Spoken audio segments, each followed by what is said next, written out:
মন দিয়ে শুনুন, আয়ুষ্মান ভারতের ক্ষেত্রে বলছি, যাদের SPHH, AAY, PHH ration card আছে তারা আয়ুষ্মান ভারতের জন্য যোগ্য এবং তাদের চিন্তা করার কোনো কারণ নেই।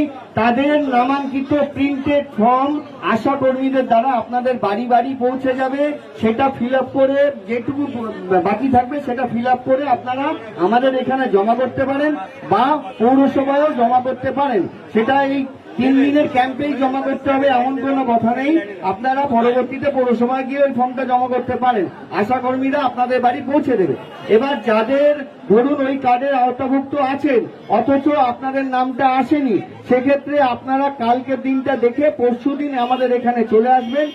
পরশুদিন আমাদের এখান থেকে ফর্ম কালেক্ট করতে পারেন যদি ওই 3টে ক্যাটাগরির রেশন কার্ডের আওতাভুক্ত আপনারা হন।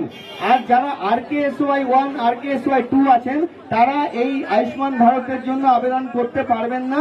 আর যদি 70 মানুষ কেউ থাকেন বয়সে, তাহলে তাদের ক্ষেত্রে এই কোনো ক্যাটাগরি নেই, আপনারা প্রত্যেকেই আবেদন করতে পারবেন। তাদের যদি হয় তাদের ক্ষেত্রে আপনারা আমাদের এখান থেকে ফর্ম কালেক্ট করতে